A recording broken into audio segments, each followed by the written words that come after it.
Hello and welcome to How Do You Drew? This is a Drew Barrymore podcast brought to you by thedrewseum.com. And sponsored by our friends at Positive Medium. I'm Anne. And I'm Ashley. And welcome to 2024. Oh, and a very sexy episode. A very sexy episode about something that happened a mere 29 years ago. Oh, God. We're in the right month and everything. We'll get to it. Just a quick little tidbit. This is so random and weird, and I don't know the reason for it, but I found a website called podscribe.ai, and they had some transcriptions for some of our episodes, and it's actually a really nice website. The software they use is like super easy to get in and like edit changes and stuff, name the speakers. So our episodes 60, 61, 62, I think 64, 65. Okay. I think something like that. I went ahead and added those transcriptions to the episode pages. Yes. And the first two, I spent a ton of time on making it perfect. And then I was like, okay, I can't do this. So it's a lot of work. Oh my God. Even though they were like all written up already, just like being the kind of perfectionist that we both are, I could have been doing it for hours. Absolutely. So. I mean, I love the idea that we're doing this. I mean, one of the reasons I love it so much is accessibility, obviously. Yeah, we've got our dear friend Katie who uses transcription software to listen to us. Yeah. To read, our words, and who knows how good that's doing. Right. True. This is like one step towards just more accessibility for our podcast. Yeah. So I'll keep checking that website and see if more of them go up. Our last episode wasn't done. Well, thank you, Podscribe. Yeah.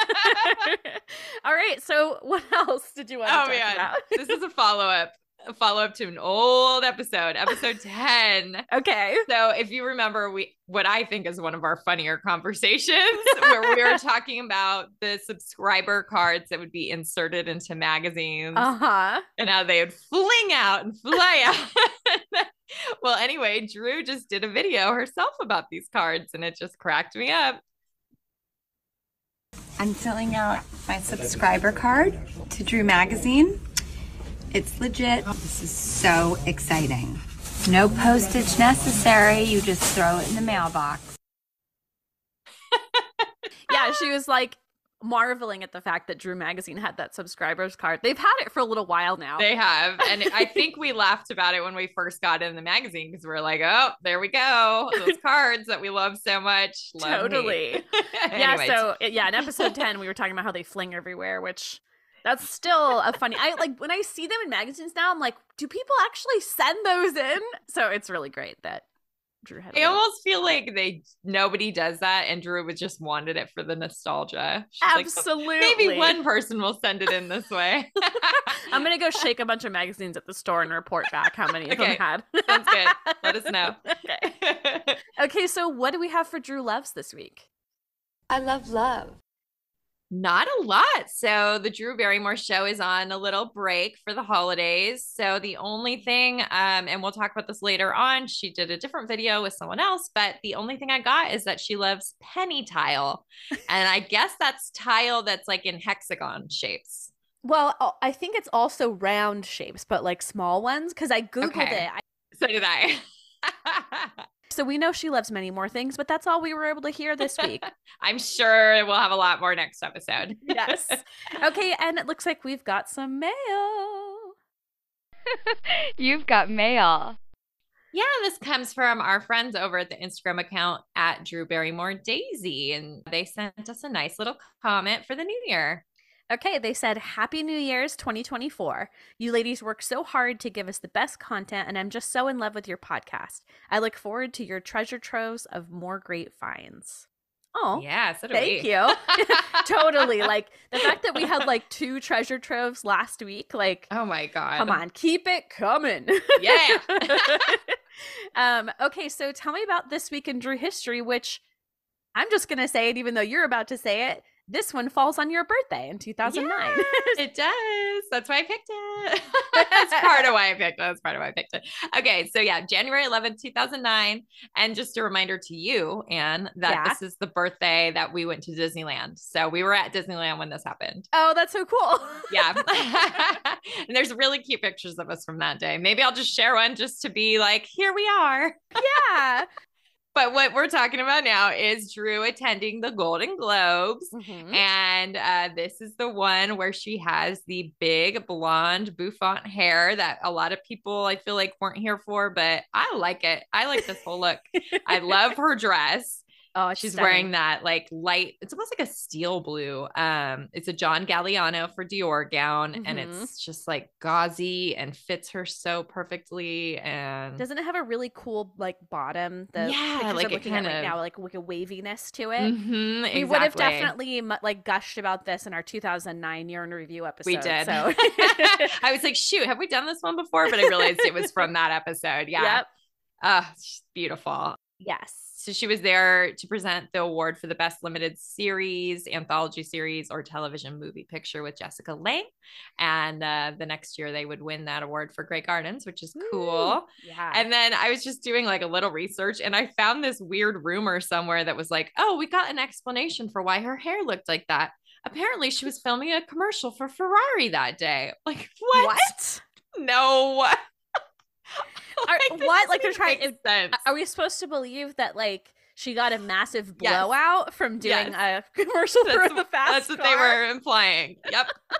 And she just decided to keep her hair like that. Oh my God. No. I mean, it's not that unusual for her to have used like, you know, a hairdo from an earlier photo shoot or something, but no, I don't think so. You know what? If we one day find out there was a Ferrari commercial that we didn't know about, I will eat my words. But it's very, very unlikely. Yeah. Okay, tell me about what's new with Drew. Let's travel back to the present. Yeah, as we teased it earlier on, she did this really cool apartment tour. I wasn't familiar with this guy, Caleb Simpson. I wasn't. He kind of looked familiar, but I don't know. I guess he like goes up to people on the street and says like, can I have a tour of your apartment? And he does videos about it. That guy. Oh, my God. Hold on. Come here. Mila, we've got a surprise minute with Mila. Oh. Okay, so there's this like guy on like TikTok and stuff, and he like goes around like his city or whatever, and he asks people to like tour his apartment, and they're like, well, as long as you don't kidnap me. But like, yeah. You like him? I don't know. So Drew got to go tour his apartment. She flipped it on him. Cool. Yeah, it was cool. All right, bye. Thanks. Wow, you never know when the teenager's gonna come in handy. We're so old and out of it. We're like, we've never heard it. She's like, hello. I like how she's like, oh my God, I can explain it. Oh, let Gen Z take the wheel. Okay. So there's our setup. So yeah, it's really cute. I loved it. I thought it was super adorable. So many little like tidbits, like them cuddling on the couch. I know. There was a little like heart to heart in that moment where she's like, I have roommates too. And they're my daughters. Oh, yeah. Like that was cute. That was very, very cute. But my favorite part of that video was the very, very end. Did you catch it? When she tripped on the deck? Because I love that. Because that is like exactly what she always says. She's being cool, and then all of a sudden she's gonna like eat it. I like how there was a little like aside with Caleb where he's like, of course she like there's one hole in the deck and her shoe finds it. Yeah. Like, it's perfect. But let me show you the part that that particularly tickled me. Okay. You know, not that unrelated to what you're talking about. Okay. I am Josie Grossi. Always have been, always will be. That's right. I forgot about that part because he had a picture of Josie Grossi on the door. I loved that. When they like they planted pictures everywhere. Yeah. I like how she was like saying she was almost convinced that it was accidental that he didn't know. I mean, the first one I believed when it was the picture of her with the my boyfriend is out of town shirt. Totally bought. I was like, this guy's just so out of it. He doesn't realize that's true. That one got me. Really good. So they did a whole separate video that was on the Drew Barrymore show's YouTube. And I guess he has this like cold plunge bathtub out on his balcony. Yeah. And they went in and did like trivia questions, I guess is the best way to describe it. Yeah. Oh my gosh, it's hilarious. That was really fun. I know you loved it as well because we had a brief text exchange about it, but they were challenged to list like 20 fruits after they'd been sitting in this cold bath for like a couple of minutes at this point, maybe a minute. Yeah. Either way, it felt like forever. And there's this little gem of Drew listing fruit. Clementine! Ooh, clementine. Orange. Wow, we're totally just frozen stuck. Apple! Apple? Classic. Yeah. I mean, there was just a lot of good things. I loved this collaboration between them two. It was they had very great like cute. chemistry together. Yeah, totally. So whoever, organized that, good job. Exactly. Howdy, Droobies.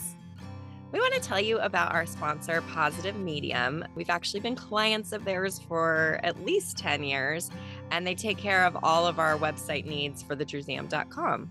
They offer custom web design and professional coding, search engine optimization, marketing, and hosting. So we've been hosted by them, but we've also been able to take advantage of a lot of their expertise in these other areas as well. Absolutely. So customer service is the biggest draw for us with this company. They have saved our site literally from obliteration quite a few times. But then they also help us with minor issues in just like literally a matter of minutes. So if we have like a coding question or just like something on the back end we can't figure out, we reach out to them and we get an answer back and the issue is solved within moments. We're so excited that Positive Medium is allowing us to offer our listeners 25% off managed WordPress hosting plans using our promo code DREW, D-R-E-W, of course. And if you want to take advantage of this, visit positivemedium.com. We really, really vouch for these people. They've been so great to us and will continue to be great to us. I can only imagine. I mean, they're great by offering this to our listeners. So take advantage. Again, it's promo code DREW, of course. Are we ready to travel back? Paul, give me some blues. Yeah, so we're jumping to January 1995 for Drew's Playboy issue. Woo! So let me give a little backstory as to why we're doing this. Number one, it is January, so that's kind of fun. It's not like it's the exact 30-year anniversary, but whatever. Yeah. But we have been getting a lot of hits to our website, thedrewsam.com, of people searching for this magazine. And I mean, like, it's gone up 15 times or something crazy like that just in the last month. So nuts. The interest is there and we're a great source. So why not exploit it? Yeah, and we have something to, bring us below the surface a little bit. There are some very obvious that's a really funny way to put it. things about this that are appealing. Drew's beautiful, always has been, always will be. This is a particular time in her life. We're just going to explore that and how she felt about that. Yeah, I think this is kind of a unique one because I almost feel like we're talking more about the experience of it than it is just like, let's go through the magazine article and photos. So it's much more holistic look at this. Yes, absolutely. So let's get into who worked on this issue. So photographer is the amazing Ellen von Unwerth. We have an episode about Ellen von Unwerth as well. Check that out if you haven't, because we gush about her. Because they've done many, many, many collabs over the years and they work together. Everyone is just like, mwah, love it. Yeah. They're so good together. Yeah. So good. And this is one of the greats. I mean, it's probably not even one of her best, but it's a great photo shoot. And I do want to say, I think this maybe is like the most famous Drew magazine. Do you think that's fair to say? Probably. Like the most iconic or known. Yeah, I hadn't really thought about that before, but how much do they cost on eBay these days? Good question. Well, we were just wondering how she had the copy that she took to Dolly Parton. Like, did she have to buy it on eBay or did she have one handy? Exactly, because she had one physically in her hand, which is weirder and weirder as time goes on. Like, sadly, it was less than 10 years old when we got our copies, right? Jeez, yeah, I'm sure. That's crazy. All right, let's get back into the credits. Yeah, so the hair was done by Ward, which you noted also did ID and German Vogue magazine the same year. Love it.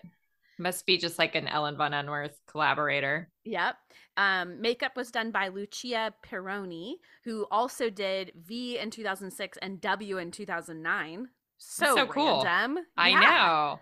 Stylist was Kathy Castorine, who mostly does fashion like Vogue and Bazaar, but did some Miu Miu campaigns, but not Drew's. So she's kind of in that kind of fashion world. Yeah, which I thought was kind of probably interesting. I don't really know that much about the inner workings of Playboy. I know quite a bit, and I do want to speak to that in a second, but I think they usually would have maybe their own stylists on hand. And then this is sort of like unique to bring in a fashion person. Maybe this is like Ellen von Unwerth related. It could be. So I do just want to like asterisk and say, like, I know Playboy has like an interesting and, you know, sometimes dark history.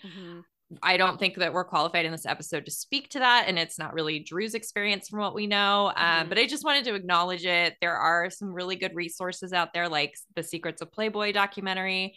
And then I think I've mentioned I'm loving Holly and Bridget from the Girls Next Door, their podcast, Girls Next Level, where they're really kind of going behind the scenes and talking about what was really going on. And so anyway, I just want to acknowledge that we're not just like Playboy's the best. Like it's complicated. It is complicated. And like you said, I think Drew did not have an experience that was negative.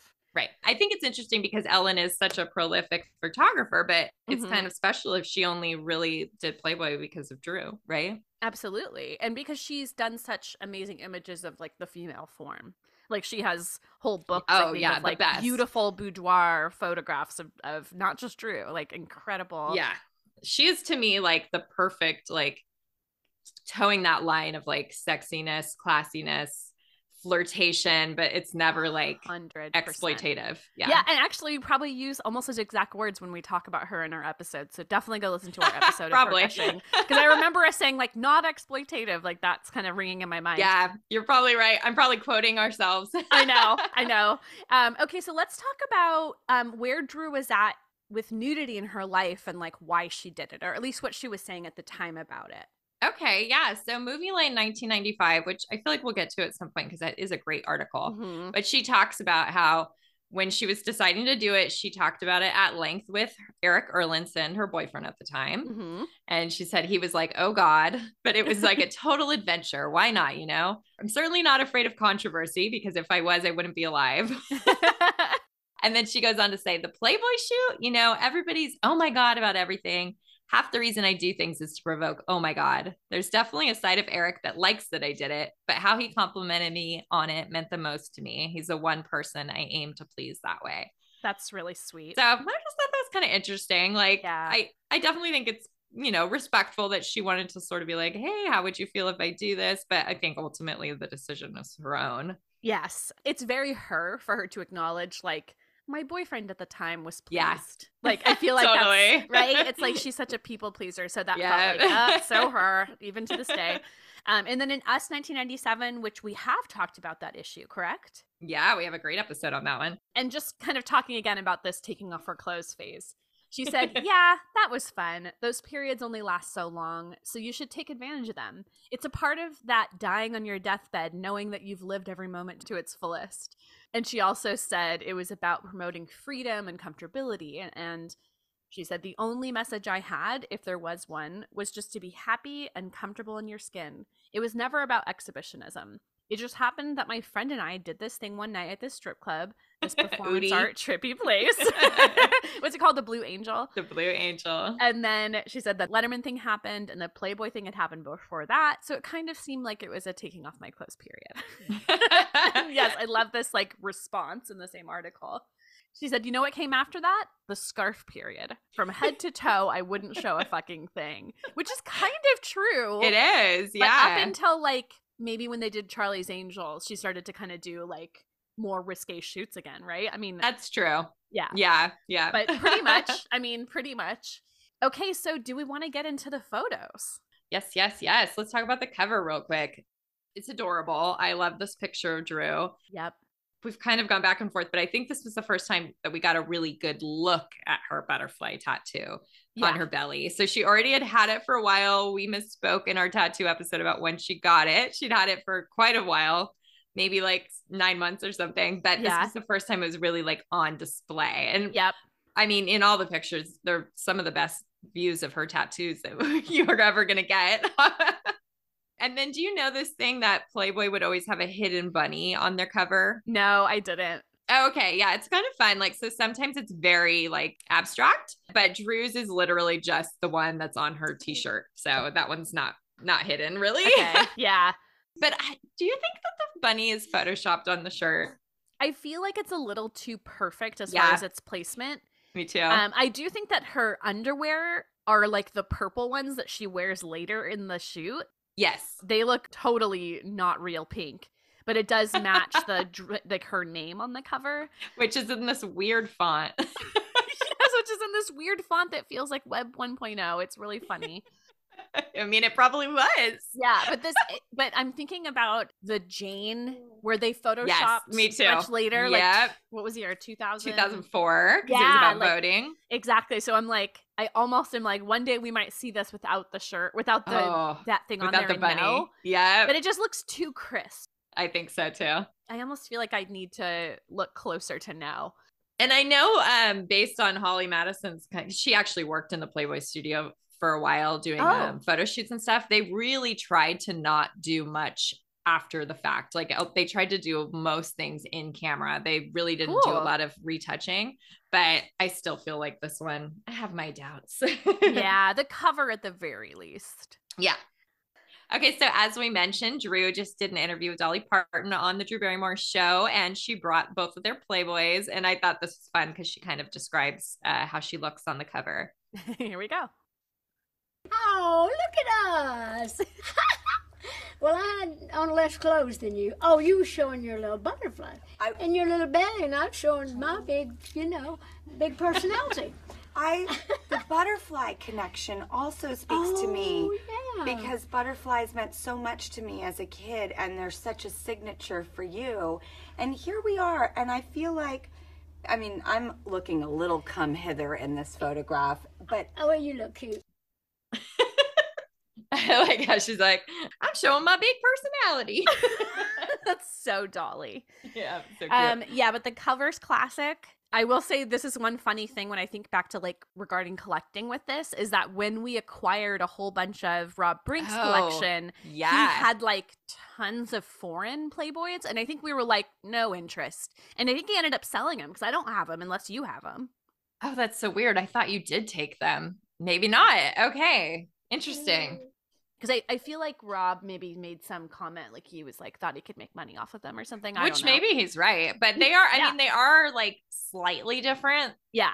They're all the same photo of Drew, I think is kind of like why it's sort of ho-hum. But some of them have like red background. Yeah, there's one that's like space looking. Yes. It is kind of funny. Maybe we could show a couple of them because we definitely have some of the covers saved. Yep. But that's kind of an interesting thing is like, this is an international magazine. So they would have marketed it to their audiences. So that's really interesting. So let's get into the different setups of the photo shoot. I am thinking that there are probably only two. Yeah, based on her hair. Exactly. I didn't look close enough at the slicked hair to see if maybe it was different enough, but it looks like there was at least one full day when they did the cover where she's got the same slicked hair, and then another day kind of with like this wild pixie, which I love so much. Love, and the baby bangs. Oh my god. So let's just kind of like gush about that for a second. Okay. Well, should we set up that like sort of the look or the theme that they were going for? That's right. We do know. Yeah. Well, it's sort of supposed to be like trailer trash a little bit, or this girl that's like hanging out at the mechanic shop. Yeah, which is sort of the idea. Random, but when you look at them you go, oh wait, she is holding like a wrench in one of them. Yeah, and there's one with the tire. Yes. Yeah, I don't remember, like I didn't find it in my research, but she definitely talks about that at some point, how they just like randomly were like, let's just use this tire, like, hey, this works. It was very like what's the word I'm looking for, just sort of like a natural flow to the shoot. Yeah, totally. But yes, some of my favorite ones of all the pictures in this are these ones that have this like wild pixie hair that you could easily like separate from this shoot. Yeah. Partly because they've printed some of the other ones. So there's these adorable ones where she's got like kittens on her head and they're so cute. You could definitely not know that the kitten ones were part of Playboy, especially because they're in black and white and her hair is different. Yep. And they're so cute. Oh my God. So Love. cute. So cute. And some of the ones in the magazine where she has that hairdo, she's got this like kind of lingerie sort of baby doll top. So adorable. One of my favorite ones looks like it's through a screen and she's sort of holding her hands up. Love that photo. Yep. So stunning. So there's like an artistic feel to these. Yeah, they're also like very golden hour. Like it feels like the sun is like perfectly colored on her. Totally. Yeah, totally. So the primary shoot for the rest of the photos, like almost, I don't know what percentage, but most of them are this like slicked hair. Do you have favorites amongst those? Ooh, good question. Yeah, so slicked hair with a little barrette on the side, which is cute. Yep. Yeah, I definitely prefer the other ones more. I guess I really like the ones with the lollipop, not to pick the like non-nude ones, but well, I mean, yes, of course we're like glossing over the fact that Drew is entirely nude in a bunch of these pictures. And I realized, like, yes, we had seen Drew nude before on Interview magazine from 1992. She was fully nude on the cover, but she wasn't showing her front side. Yeah, and then some movies, like we definitely, I think Doppelganger, Gun Crazy. Yep. Probably even more than that. So it wasn't like the first time Drew was nude. It was just the first time she was printed this way in a magazine and a high profile one like Playboy. But there are some stunning pictures here. But yeah, how could you not mention the lollipop? So cute. There's a very, very cute, probably more than one outtake from that particular part. There that stand out in my mind. Yeah, there's even one where she's like she's wearing a Playboy bunny necklace, which I feel like I didn't realize that's what that was until we did our Ellen episode. I always thought it was an angel. Yes, and then we talked about that, and I noticed she's also wearing it in one of the ones where she's laying down. Yeah, which I don't know if I'd noticed that before, but if you kind of look at like her necklaces and her clips, the necklaces change like 3 times. Mm-hmm. And the hair clips change at least twice. And I think on the cover she doesn't have a hair clip on. Oh, she does. Well, it's just a different there's not that much else you can change about her outfit because she's naked. So they're like, well, change the clip. I also just realized maybe the one on the cover was changed from red to clear. Oh, maybe. Which is such a funny thing. Interesting. Like photo and then editing things. I do want to mention like the pool shots because I feel like they're a little different. Like, they must have just had this sort of like inflatable pool set up over there. I don't know. It's kind of fun that there's some in the pool. The pool at the auto mechanic. Yay! It looks like it's hot there. You got to take a dip, get that grease off. I also think that when she's in this sort of like silky bikini or bra and underwear, that sort of gave me Miu Miu vibes. Totally. In the red bikini outfit. Totally. And actually, I feel like that bikini has like a similar lame fabric, does it not? I think so. Yep. Same year, same photographers. That is a good call. So at this point, tattoo-wise, she had her butterfly, the angels, both sets of angels on her back, the flowers on her hip, her cross on her ankle. That's it, right? And the moon. And the moon on her toe. Yeah. And I think at points in this, you see all of them. Yeah. And then this is like when there was this super long break where there were no more tattoos for a very long time. That's a good point. That's a good point. We could go on and on about these photos, but they're gorgeous. You should see them for yourselves. Obviously, warning for nudity. But not just that, but so we were inspired by, doing this episode and all the people who were looking for these pictures. We didn't have very good scans of these. Like we're looking back on them kind of cringing. Yeah. So we went ahead and took the time to rescan them. They look beautiful and I hope you guys enjoyed them. They're on thedrewseum.com under our 1995 magazines. And we will also put them in the episode page on howdoyoudrew.com. Yes. So if you've already checked it out recently, make sure you check it again. Oh, yeah. Yeah, it was kind of amazing to like review the quality that we had up there before. Kind of shameful, but kind of embarrassing. Yeah. But it's also like our website, there are things on there that we like put up at the beginning, and this is now going on how long? I don't want to say. Yeah. Since 2006, okay? Oh, wait, we're coming up on Oh, yeah. We're going to miss our anniversary again because we always forget. It's in a week. Oh, shit. Pros over here. Pros. We're total pros. We're total pros. We'll get to this a little bit later, but another really, really cute photo before we move on is one that was printed with letters to the editor, which we'll kind of get into later. Yes, that's one of my favorites. Why are so many cute pictures just letters to the editor? I don't know. They like save them. It's so I know. So I'm thinking evil. of that No. Us 97 Yeah, one, me too. which is such a classic one.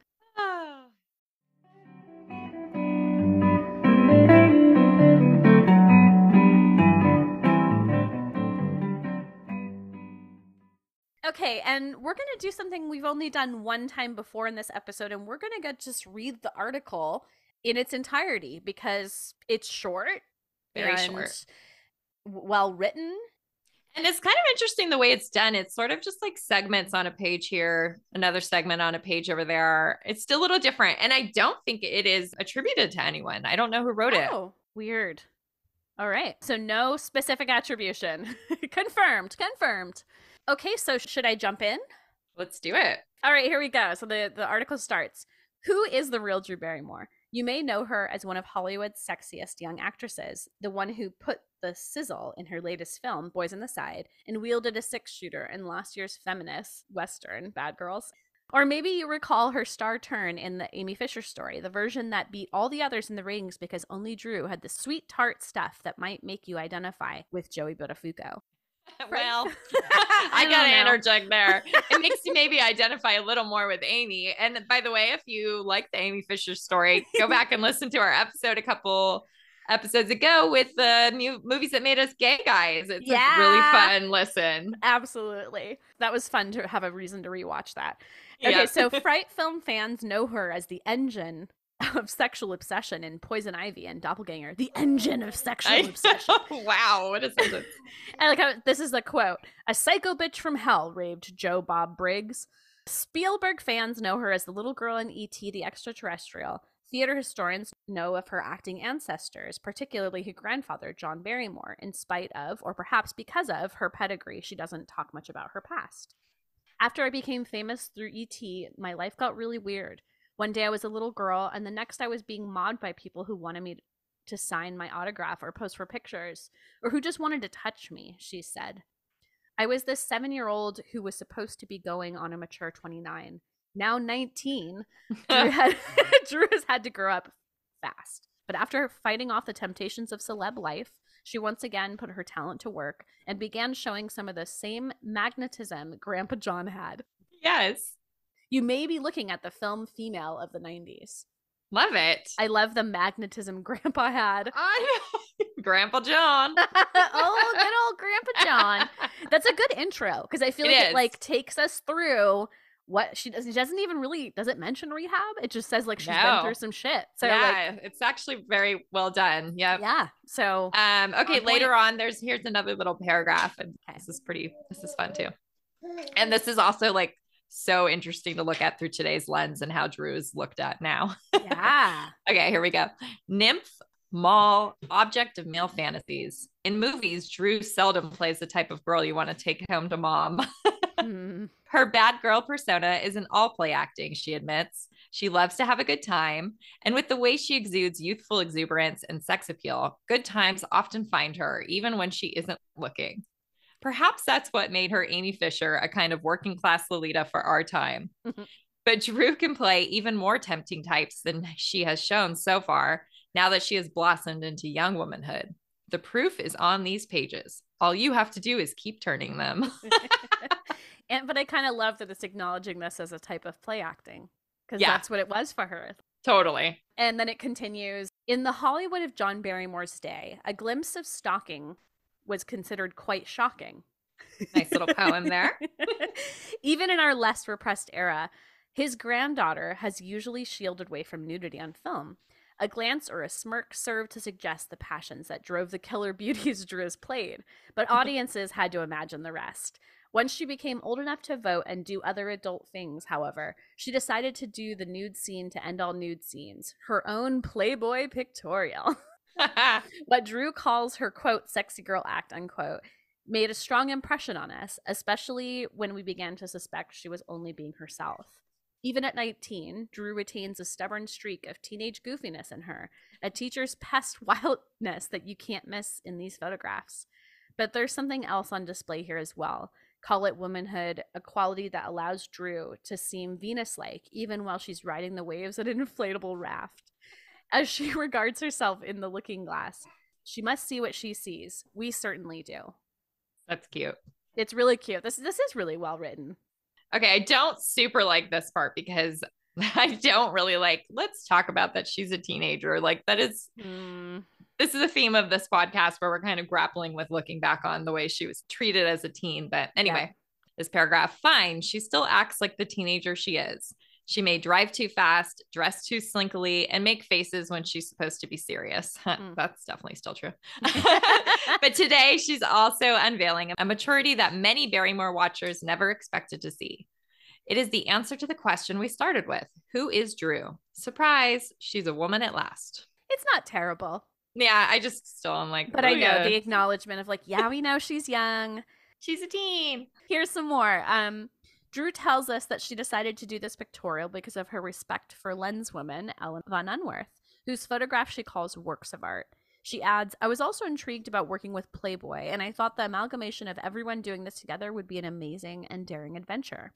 Judging from the outcome of the collaboration, you would have to say she was right. Of course, posing for the photographs on these pages isn't all that Drew has been up to lately. She has the Barrymore family tradition to uphold, after all. Appropriately, the actress is coming off 2 movie projects, the first being Boys on the Side, directed by Steel Magnolia's Herbert Ross. After that comes a more serious effort, Mad Love, in which she plays a manic depressive who is searching for love and sanity.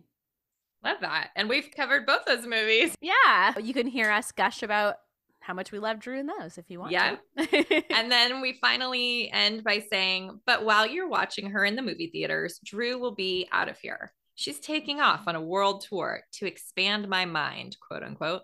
It's nice that she left behind some pictures for us to remember her by. It's a great ending.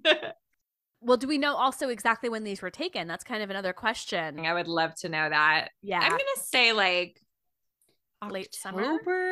Yeah, okay. Like September, somewhere in there, 94. This is something that is kind of funny for like collectors and archivists. Like I'm thinking about, when something was shot, if it's a movie or a photo shoot versus when it was released. Yeah. Oh, I struggle with this a lot. I feel like it's something that we've always, like, when we're collecting images for our digital archive, like, where do we put them? Yep. And we made a decision at some point, but it's still something to think about. I struggle with it. Yeah, totally. And when you think January 1995, like, it could be anywhere in the last year, basically. Yeah. But I think in my mind, it used to be like, oh, yeah, they took the photos and then they released it, like, the next day. Like, I think people still feel that way. Like, I always see people talk about movies, like, the year they came out rather than, Anyway. We're weirdos about these things. Most people don't care. It's just worth acknowledging because it's like, imagine like the process of what it is. Like, anyway. Okay, so let's talk about the legacy. Okay, so of course we have this famous story on Drew's birthday. Steven Spielberg sent a gift. Yeah, so we know this famous story about Steven sending something to Drew in response to her Playboy shoot. I'm going to go ahead and let Savannah Guthrie on Drew's show introduce this. This is from Drew's birthday episode from 2022. And there's the famous story, and I think we have a follow-up today, courtesy of Steven, that when Drew posed for Playboy, he sent you a quilt, and it said, cover up. Yep, because that's what parents do. And Steven, then what happened? Well, then I sent her the Playboy layout, and I had an artist come over and do paper doll cutout clothes, which I glued onto all of the partially exposed photographs and sent the whole thing back to Drew. Now she's dressed. Yes. Yes, this is something that we'd kind of heard about. I don't remember where I first heard about it. And then in 2013, she told Allure magazine, quote, his art department put clothes on me. I was like, yeah, I know. I'm sorry. It's embarrassing to go through any rebellious stage in front of the people that you love and respect. And yet I'm glad I did.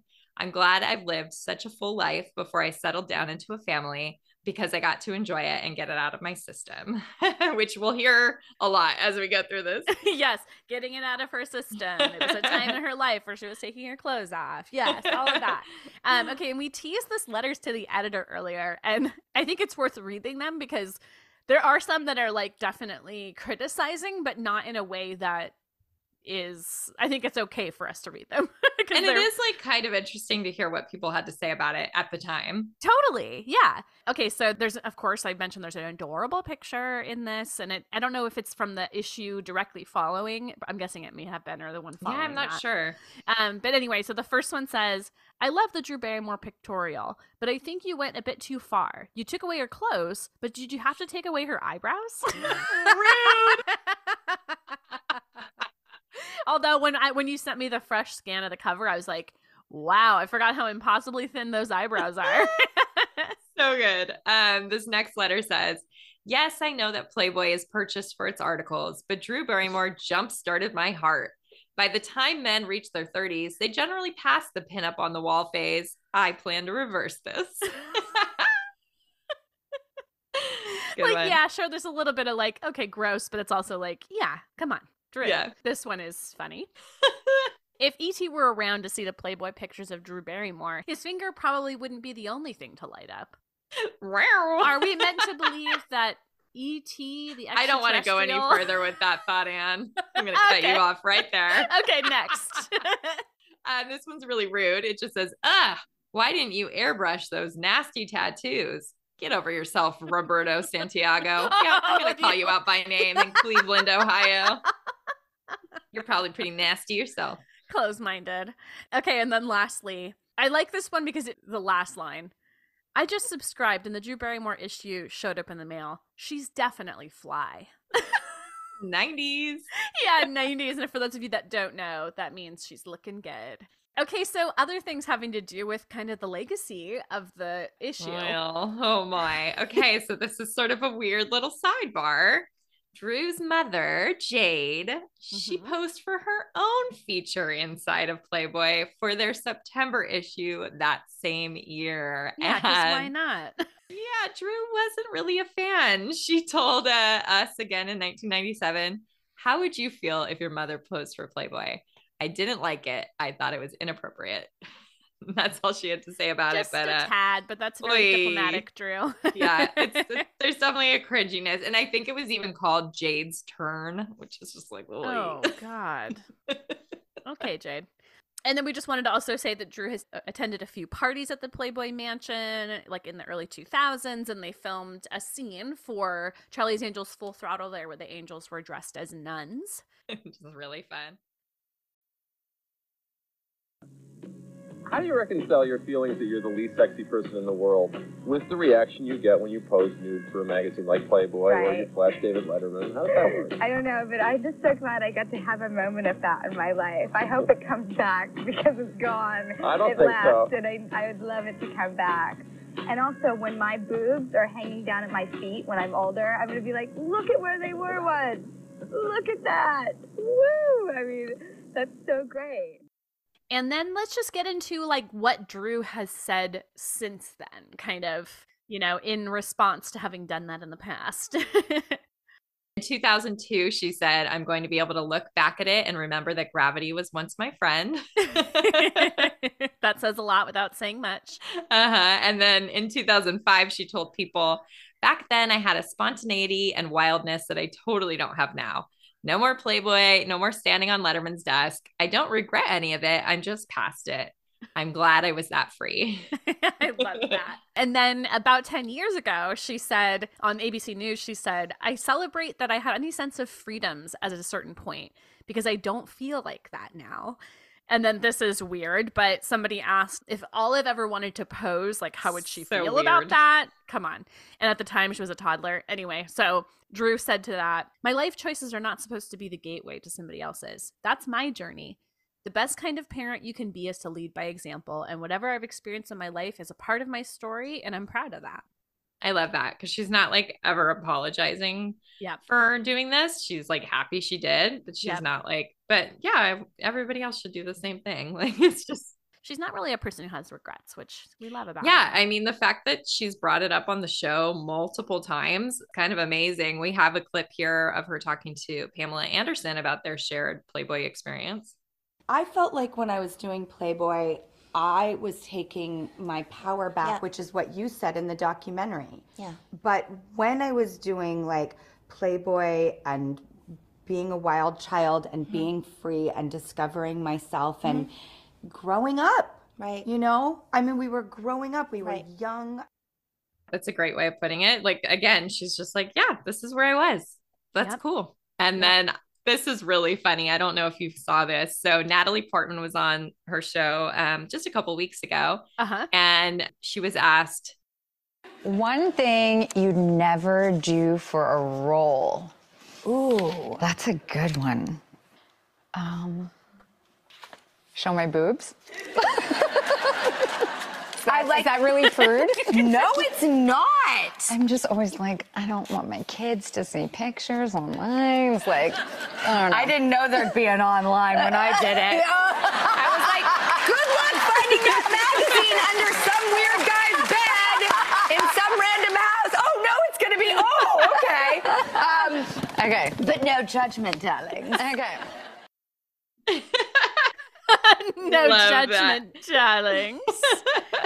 That's really cute. What I also like, I had like a little pang when I was listening to it. I'm like, oh, we're the ones like we're perpetuating being online. but she has been talking about it and showing it herself. So that makes me feel a little like it's okay. Like, I don't feel like she minds. Hopefully. Drew, if you mind, let us know. Yes, absolutely. Like, you've got pretty much a direct line. Like, let us know. We have a line open just for you. We're never on any other calls. It's like the bat phone, you know? It's like, ring, ring. Hey, those new scans you guys did, they're a little too good. Please take them down. Anyway, yes, we are the archivist of everything, including, you know, this stuff that maybe one day Drew will be like, holy shit, I did that. And the evidence is there and preserved in our collection. And she looks beautiful and great. And like, I think she knows that. She's just not the person that would, you know, shows much skin anymore. I think she feels really differently about that type of thing now that she has daughters. Totally get it. And it's just a cool, special, really notable part of her life and career. Totally. And also I was going to say, like, you look at the Drew Barrymore that hosts the Drew Barrymore show, and you mentioned earlier about, like, you know, the making faces at the wrong times and that stuff, like, that's still part of her, that silliness and that, but like, she's a professional, like, she has her own show, she runs that show, she has this history that has these things that people might consider, like, you know, I don't even know how you want to put it, like, wild, sure, let's just be basic, wild, but like, she has transcended all of that, and she has, like, you know, like, transcended it in a way where it's like being proud of what she's gone through to get there, that was part of her career. You know, like, these are career choices. So absolutely. I mean, Drew, we love you. And we love to acknowledge all the parts of your past that, you know, made you who you are. I know. I was just telling Jason, had a friend over last night, and Jason loves like talking up the podcast, which is so nice. I'm always like, oh, this is weird to explain to people that I do this, but okay. Yeah. I'm starting to get better about it. I know. But, you know, I was just telling this guy, I'm like, yeah, she's a really rich resource for all kinds of material, because there's been so many different phases, and like, it's just, there's never a bottom to what we could talk about. No pun intended. We've got all the bottoms you need in this episode. But also, there's something about that, like, thing about phases. Like, when you mention that to people, they're like, oh, yeah. She does have, like, this storied career. And the fact that this article is, like, saying she's so wild and bad girl, you would never bring her home to your mom. And now she's, like, the girl next door, America's sweetheart. It's just so funny that she could have had such a pendulum swing. Totally. Good old Drew. All right, so that was our Playboy 1995 episode. Thank you for tuning into this. This is something that we've been like, we'll have to do that. And when the number started climbing, here we are. We're like, oh, we really have to do this. Yes. So hopefully the people who are looking for the photos also want to treat their ears to some stuff about it. We should link to it, like, right from... Oh, totally. Good idea. Yep. We'll do it. I'm on it. Right from the magazine page. Yep. Once you're done looking, go listen. If you guys like our little take on this, go ahead and rate and review, of course. You can leave an actual review with words on Apple Podcasts. We love to read them on the show. So go do that. We'll give you a shout out. You can follow us on Instagram at How Do You Drew Pod, where we share all podcast related things. And then we also have our account at Drewseum, where Drew follows us. So go be like her and do that. Yes, please do. If you want to be cool, that's the way to do it. Yeah, exactly. Even if you're like Josie Grossi, we think that she's cool too. Anyway, also visit our website at howdoyoudrew.com. We were just talking about the drewseum.com, where we have our collection up there. Check out the new photos from Playboy, but also just like click around. Yeah, and we'll share some of the outtakes as well on the episode page for this. So we'll give you a more broad look at the entire shoot. Yes. And then also don't forget to sign up for our Patreon. We're at How Do You Drew over there. Don't forget to send listener mail to howdoyoudrewpod@gmail.com. So much stuff that you can't forget. Come on, guys. So do much it. Stuff. You've got homework. You've got it. And I don't have a question to take us out today, but I'm going to go ahead and say the current temperature in snowy Maine right now. Oh, boy. Bracing Let's see. myself. I need you to pull up your temperature. I'm on it. I'm already doing it. All right. So the current temperature check in 18 degrees. It's 18 degrees in Maine. Mila's looking at me like, what's wrong with you? Okay, so this makes it sound like it's like nothing, but it's cold here, I swear. It's 48 degrees, but it is really, really windy. So it feels a lot colder than that. Scroll down because I was looking at what mine feels like. Mine says feels like 10. Oh, all right, one upper. I know feels like 39, but that's cold. Freaking cold. Yeah. It's cold when you have the wind chill. It's real. I was doing a hot yoga class this morning, and at one point the teacher's like, okay, if you guys want me to, I'm going to open the door, but it's Arctic out there. It's going to be real cold. He only had it open for like 3 seconds, and he was like, no, it's too cold. Believe it or not, I'm going to go stand outside in the porch after this and give myself a little cold plunge with cold air. Oh, man. Go name 20 fruits while you're doing it. Okay. They have Drew's list to help me. Clementine! Apple!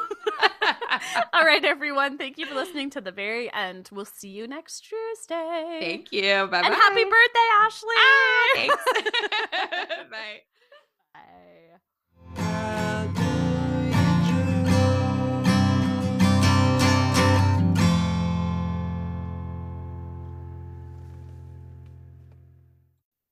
This episode of the How Do You Drew podcast was researched and produced by Ashley and Ann from thedrewseum.com with help from our sponsor, Positive Medium. Special thanks to Matt Costa for our lovely theme song, Roxy Prima for our adorable logo, and last but not least, Drew Barrymore and all the Drewbies who love her. We do this for you. Thank you.